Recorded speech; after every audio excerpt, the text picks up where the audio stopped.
오늘의 말씀 제목은 숨은 희망 찾기입니다. 매일 기차 소리를 듣고 사시는 분들이 우리 주변에 계십니다.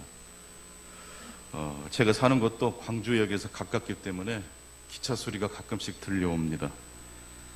그런데 정말로 이 기찻길 옆에서 오랜 시간 동안 살아가고 계신 분들에게 이 기차 소리, 소음이 얼마나 크게 들릴까, 얼마나 힘드실까, 그런 생각을 해보게 됩니다.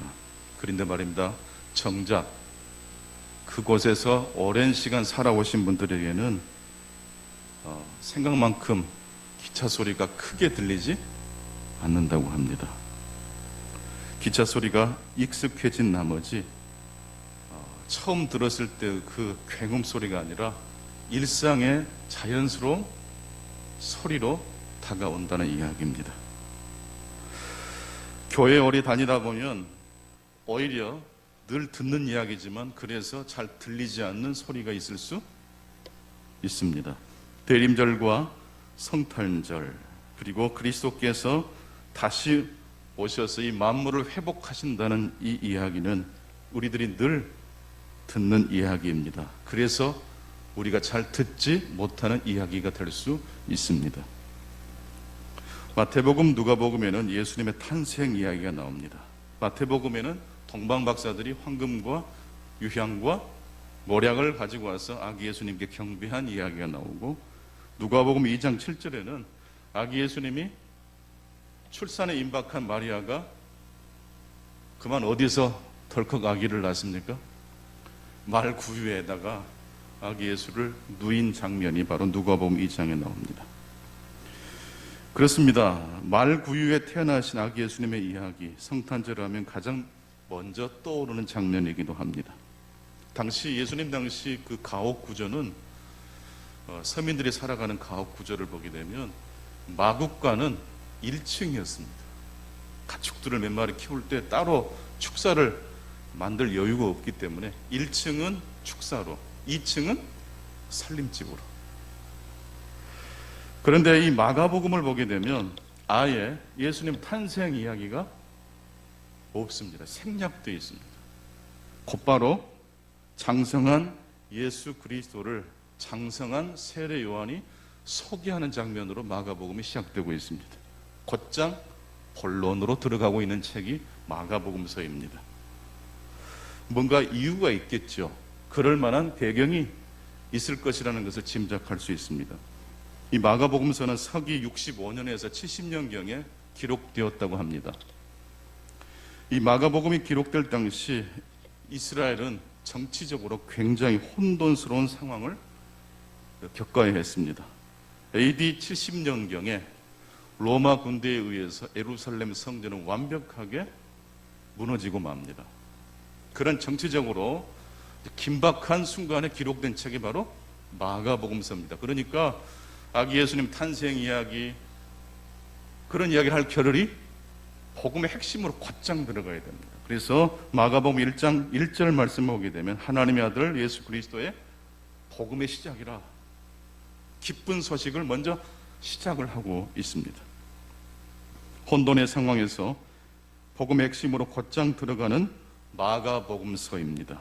오늘 말씀의 제목은 숨은 희망 찾기입니다. 희망은 어디에 있을까요? 희망은 어디에 숨어 있을까요? 마르셀 프로스트라는 작가는 그런 말을 했습니다. 진정한 발견이란 새로운 땅을 찾아가는 것이 아니라 이미 있는 것을 새로운 눈으로 바라보는 것이다. 아우구스티누스는 또한 이렇게 말을 했습니다. 행복이란 우리가 가지고 있는 것을 계속 어떻게 하는 것이다? 욕망하는 것이다. 특별한 것을, 새로운 땅을 발견하고 찾아가는 것이 행복이 아니라 이미 내가 가지고 있는 것을 새로운 눈으로 바라볼 때 희망을, 행복을 발견할 수 있다라는 이야기입니다.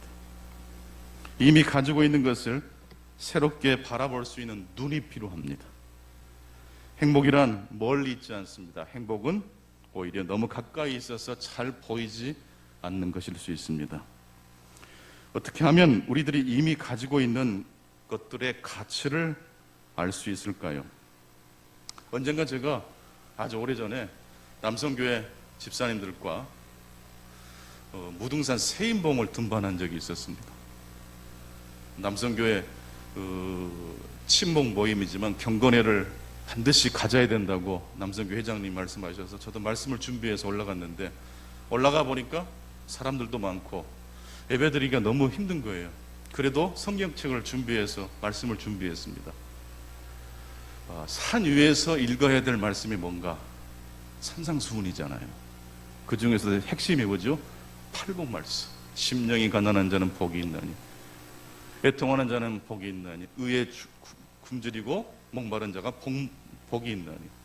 이 팔복의 이 말씀을 같이 읽는 것으로 설교를 대신했습니다. 그때 알았습니다. 성경 말씀도, 같은 성경 말씀도 장소가 바뀌니까 전혀 달리 느껴집니다.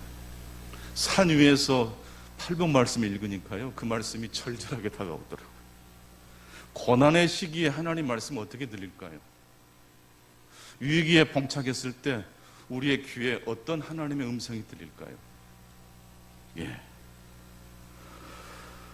성경 말씀도 어디서 읽느냐가 어떻게 이해하느냐를 결정합니다. 오늘 본문에 특별히 나오는 장소는 바로 광야입니다. 광야에서 세례 요한이 설교하고 있는 장면이죠. 도시가 아니라 광야입니다. 이 광야로 사람들이 하던 일을 다 멈추고 도시에 사는 사람들이 얼마나 많이 몰려들었는지 모릅니다. 그 군중들을 향해서 세례 요한이 설교하고 있습니다. 잠시 하던 일을 멈출 수밖에 없었던 그들의 모습을 한번 상상해 보면 좋겠습니다. 얼마나 바쁘고 하던 일이 있었을 텐데도 불구하고 예루살렘 어떤 그 모처에서 설교를 한 게 아니고 집회를 한 게 아니고 아예 세례 요한은 어디서 설교하고 있습니까? 광야입니다. 광야. 근데 그 광야로 사람들이 가는 거예요. 뭔가 목마름이 있었기 때문일 거예요. 광야에서 듣는 하나님의 말씀은 또 다른 의미로 다가왔을 겁니다.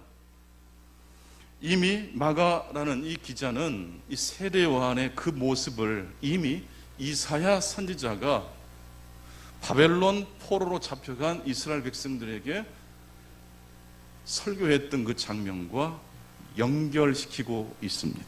이사야 40장 3절 말씀을 오늘 본문은 인용하고 있습니다. 같이 한번 읽겠습니다. 광야에 외치는 자의 소리가 있어 이르되 너희는 주의 길을 준비하라. 그의 오실 길을 곧게 하라. 수백 년 전 이사야 선지자가 광야에 내몰린 유다 백성들에게 했던 설교입니다. 현재만 보지 말고 장차 우리 가운데 메시아로 오실 그분을 대망하자라고 설교했던 것입니다.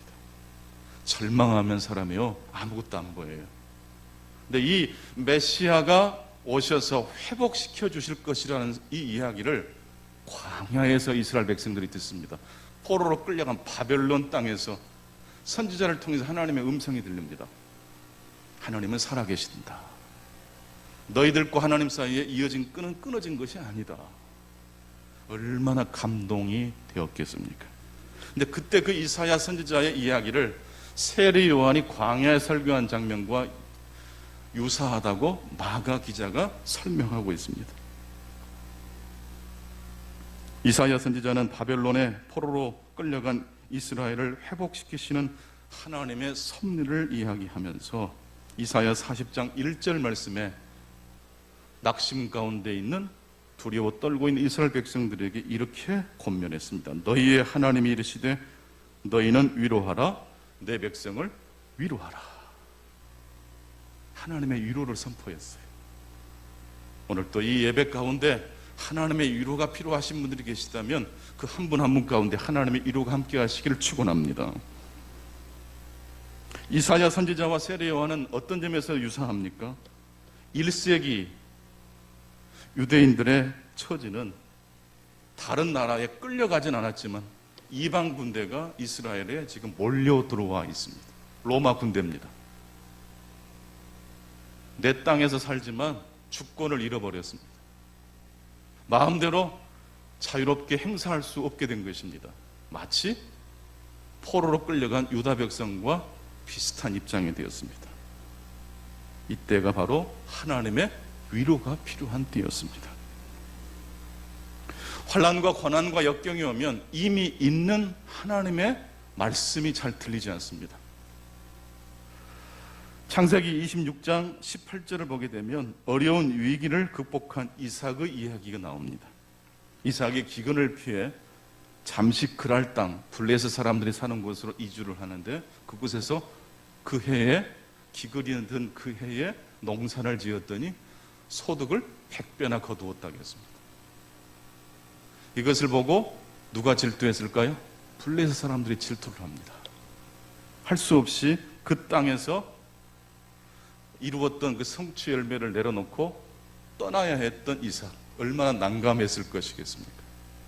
이때 이삭이 어디로 갈까? 앞으로 어디로 가야 되지? 나의 희망은 어디에 있지? 아마 그런 질문을 던졌던 것 같습니다. 이때 하나님께서 이삭의 마음에 감동하셔서 이런 생각을 주십니다.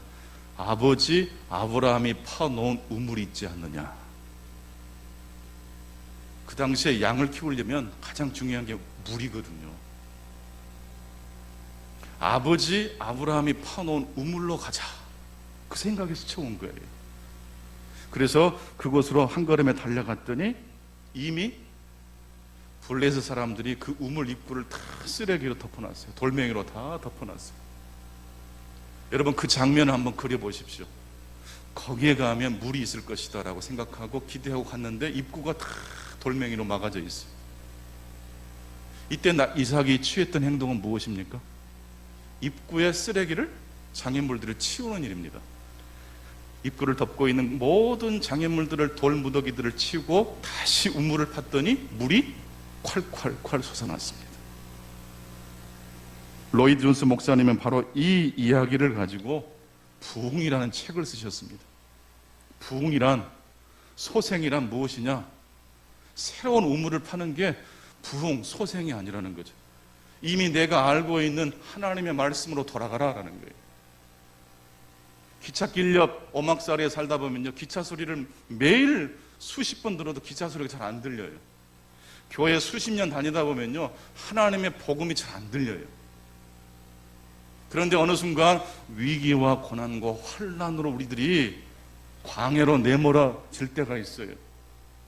내 힘으로는 풀 수 없는 문제가 우리를 어떤 극한 상황으로 내몰아갈 때가 있어요. 나도 모르게 주여라는 소리가 막 터져나올 때가 있어요. 그때 하나님이 주신 말씀으로 돌아가실 수 있기를 바랍니다.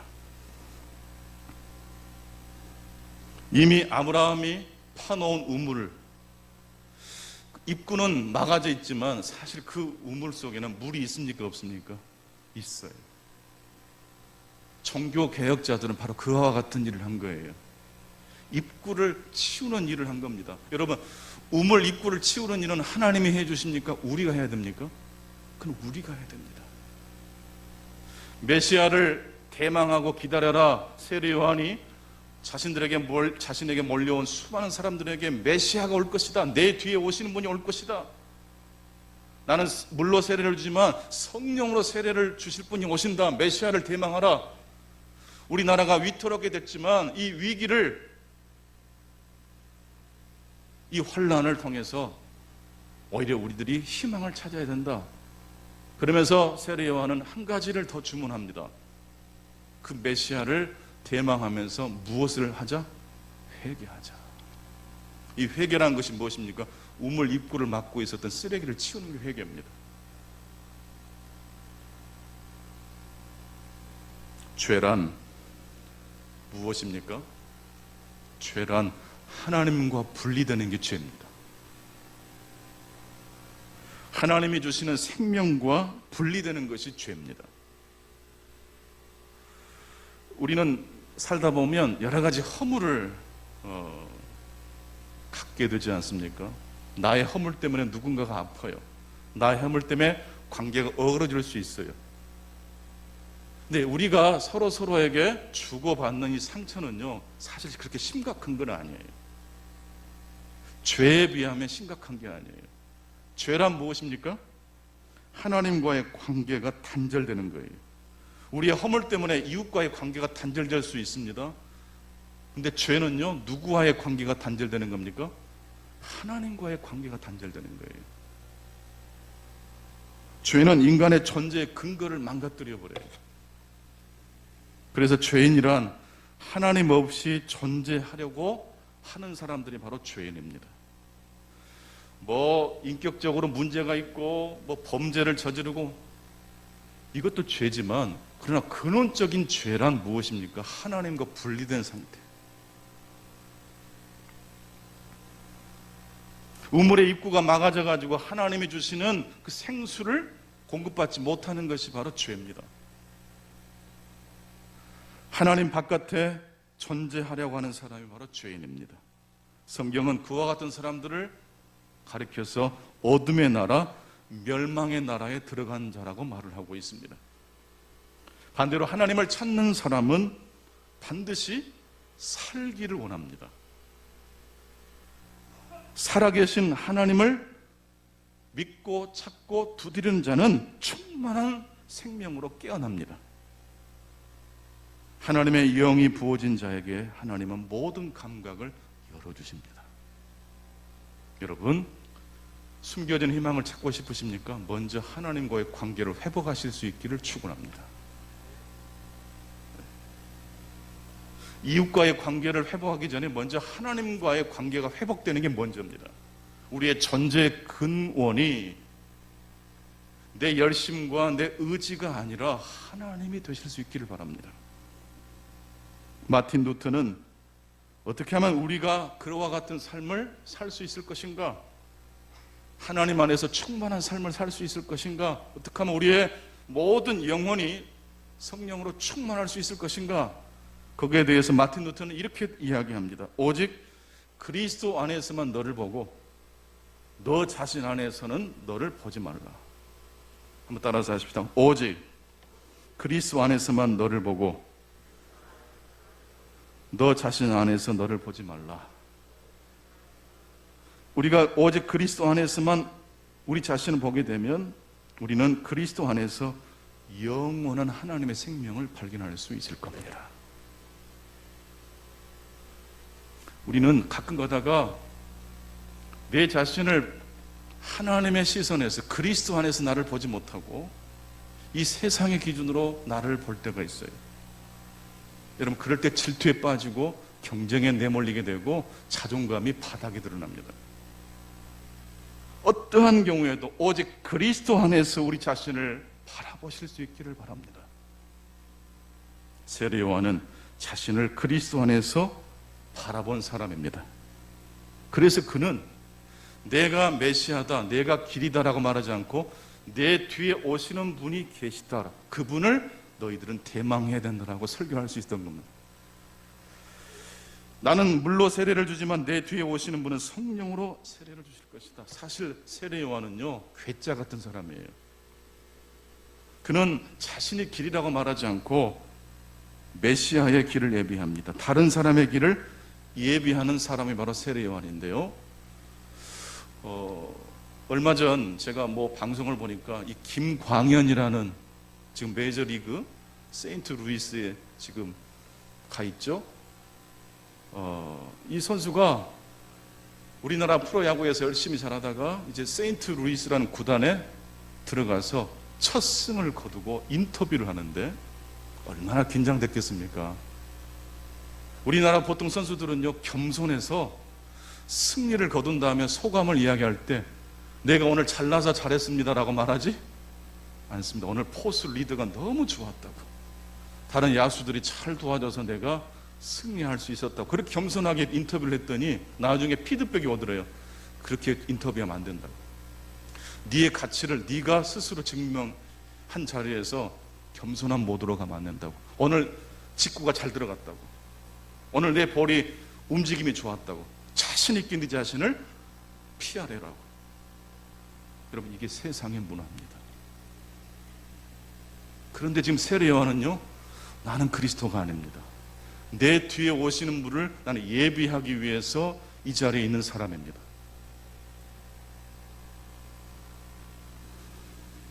우리는 대림절에 예수 그리스도를 대망합니다. 이 땅에 오셔서 십자가를 지시고 부활하셔서 하나님 보좌 우편으로 올라가신 예수님은 다시 오신다는 말씀을 해주셨습니다. 아직 그분은 오지 않으셨습니다. 이 말씀은 우리에게 어떤 이야기를 해줍니까? 우리 중에 그 누구도 메시아가 될 수 있다 없다? 없다는 겁니다. 여러분, 이것은 확실한 진리입니다. 그 누구도 구원자가 될 수 없습니다. 그렇다면 우리는 내가 해야 될 일을 한 다음 그 나머지는 누구에게 맡기는 겁니까? 예수님께 맡기는 거예요. 우물 입구를 치우는 일은 우리가 하는 것이고, 생수를 근원의 생수를 공급해 주시는 분은 하나님이 하시는 거예요. 이게 메시아를 기다리는 신자의 신앙의 모습인 거예요. 여러분, 어떤 일이든지 최선을 다한 다음에 마무리는 여러분이 짓지 마시고 하나님과 성령님이 지으실 수 있기를 소망하실 수 있기 바랍니다. 이게 행복의 비밀이에요. 모든 자리는 임시로 앉아있는 자리입니다. 어떤 대회에서 우승한 선수도 영원토록 그 자리를 유지하지 못합니다. 다음번 우승 트로피를 쥐고 올라설 그 선수가 도달하기 전까지 잠시 그 자리에 있을 뿐입니다. 세례 요한은요, 우리가 자세히 눈을 크게 뜨고 보면요, 세례 요한은 도처에 있어요. 아무리 발버둥을 치고 정상에서 안 내려온다고 해도 언젠가는 다 그 자리에서 내려와야 돼요. 우리는 다 주인공이 될 수 없어요. 우리는 어찌되면 어쩌보면 다음에 올 사람을 위하여 지금 이 자리에 앉아있는 사람일 수 있어요. 세례 요한의 자리는 우리 모든 신자들이 가야 될, 앉아야 될 자리인 줄로 믿습니다. 1839년도에 우리 인류 문명을 아주 획기적으로 전환시킨 한 가지 것이 발명되었습니다. 바로 그것이 사진기입니다. 최초로 사진기가 등장한 해가 1839년이라고 합니다. 새로운 문명의 시작을 이 사진기가 가지고 왔습니다. 그리고 동시에 이 사진기의 등장은 화가들에게는 엄청난 시련을 가지고 왔다고 합니다. 그동안 화가들은 환경과 어떤 그 정물과 풍경을 재현하는 일을 했어요. 특히 초상화를 그려주는 그 일이 화가들이 굉장히 중요한 일로 했던 일 중에 한 가지고, 이 초상화는 또 아무나 소장할 수 없어요. 귀족들이 집안에다가 초상 한 점 걸어 놓는 것, 이건 굉장히 자긍심이요 자랑거리였어요. 그리고 그 초상화의 값은 굉장히 비싼 값에 제작이 됐습니다. 그러니까 화가들이 먹고 살 때 가장 중요한 것은 초상화 그리는 것이었어요. 그런데 사진기가 등장합니다. 서민들도 마음만 먹으면 자신의 이미지를 영원히 기억할 수 있는 사진으로 집안에다 걸어 놓을 수 있게 된 거예요. 실제로 이 사진기 등장 때문에 절망하고 삶을 마감한 화가들도 꽤 있었다고 합니다. 그런데 모네를 비롯한 인상주의 화가들은 사진의 등장을 위기로 보지 않았다고 합니다. 모네는, 인상주의 화가들은 이제 풍경을 그대로 재현하는 일은 사진사에게 맡기고 우리들이 할 수 있는 그것을 찾아서 해보자. 화가인 우리들이 할 수 있는 것이 무엇인지 고민해보자. 그렇게 해서 모네가 그린 작품이 바로 건초 더미 연작이라는 시리즈 그림입니다. 이 그림을 총 25점이나 그렸다고 합니다. 계절에 따라서, 아침과 저녁에 따라서, 빛이 각도에 따라서, 시간에 따라서 달리 들어오기 때문에 같은 건초더미인데 전혀 다르게 보입니다. 이것은 사진기가 이렇게 연출할 수 있나요? 없어요. 그 당시 사진기는 이 셔터 속도가 너무 느려가지고 이렇게 순간을 아름답게 포착하는 것이 불가능했습니다. 시간에 따라, 빛의 변화에 따라 건초더미가 달라지는 모습을 모네는 자세히 들여다보았고 관찰했고 그것을 화폭에 옮겼습니다. 이 그림을 전시해 보니까요, 당시 화단과 대중들의 반응이 어마어마했습니다. 이 이후부터 한 장면, 한 시리즈를 연작으로 그린 이것이 유행이 되기 시작합니다. 모네는 새로운 영감을 받기 위해서 자주 여행을 다녔던 분인데 이 건초더미 연작 그림을 그린 뒤로부터서는 여행을 갈 필요 없게 됐어요. 왜요? 주변의 모든 것이 다 그림의 주제가 된다는 걸 알았어요. 여러분, 천국, 우리가 그렇게 원하는 희망은 어디 있을까요? 너무 가까운 곳에 있어요. 희망은 어디에 있습니까? 따라서 합시다. 어디에나 있습니다. 우리의 눈이 변화되면 위기 속에 더 새로운 걸 바라보게 우리를 격려하시고 위로하시고 하나님의 은혜를 힘입어 나가면 광야에서도 하나님의 음성을 들을 수 있습니다. 나라가 이방 나라에 공격을 당해도 성전이 무너져도 소망과 희망이 우리 삶에 펼쳐질 줄로 믿습니다. 모네가 그린 그림 중에 런던의 모습을 그린 그림도 있습니다. 런던은 당시 이 산업혁명 때문에 공해가 이만저만이 아니었어요. 석탄을 떼는 것 때문에 그냥 나라가 온통 뿌였어요. 그런데 이 모네가 그린 이 런던의 그림은 어떻습니까? 약간 신비스럽지 않습니까? 공해로 얼룩진 런던의 모습 역시 모네의 눈에 새로운 모습으로 이렇게 펼쳐지고 있습니다. 그래서 모네가 이런 말을 했습니다. 만약에 안개가 아니라면 런던은 관광객들에게 매력적인 도시가 될 수 없다. 런던의 생명력을 불어넣는 것은 무엇이다? 안개다. 우리 인생의 생명력을 불어넣는 것은 무엇입니까? 안개입니다. 고난입니다. 모호함입니다. 우물의 입구를 막고 있는 돌멩이들입니다.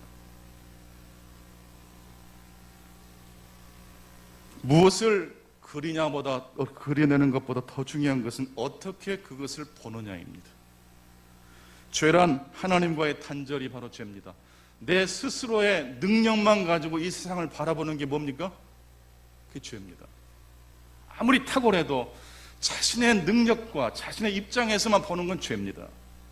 부러지고 넘어지고 상처를 입어도 예수 그리스도가 나를 바라보는 시선으로 바라보는 자에게 하나님은 이 세상에 숨겨진 보화를 보게 해 주실 줄로 믿습니다.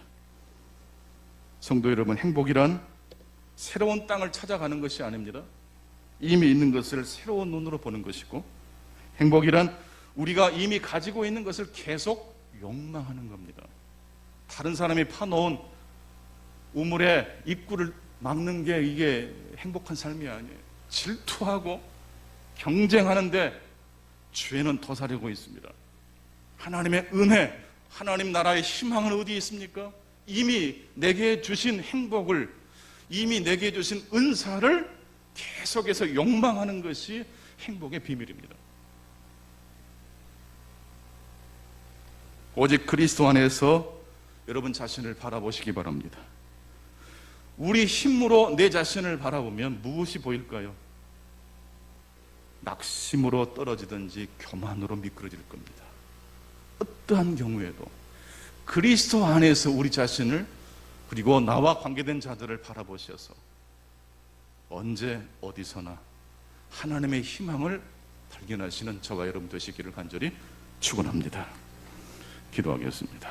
하나님 아버지, 감사합니다. 오늘 또 대림절 두 번째 주일 하나님의 말씀 앞에 저희들이 나아갑니다. 마가복음서는 마태복음과 누가복음과는 다르게 본론으로 곧장 들어가는 복음서입니다. 아기 예수님의 탄생 이야기에 머뭇거리지 않고 곧장 복음의 핵심으로 들어갑니다. 세례요한을 통해서 메시아를 기다리고 대망할 뿐만 아니라 그 메시아를 만나기 위하여 우리의 삶의 입구를 막고 있는 더러운 것들, 돌멩이들을 치워내는 회개의 작업을 세례요한은 선포하고 있습니다. 하나님, 우리의 스스로 힘으로만 살려고 했던 우리의 죄를 회개합니다. 그리스도 예수 안에서 내 자신을 바라보지 않고 그리스도 예수 안에서 형제를 바라보지 않았던 지난날의 죄를 회개합니다. 언젠가 우리는 우리가 앉아있는 그 자리를 또 다른 자에게 넘겨주어야 됩니다. 우리는 메시아가 아니기 때문입니다. 우리 충광교회 미래가 우리 후손들에게 계속 이어져 갈 수 있는 건강한 교회가 될 수 있도록 복내려 주옵소서. 예수 그리스도 이름으로 기도하옵나이다.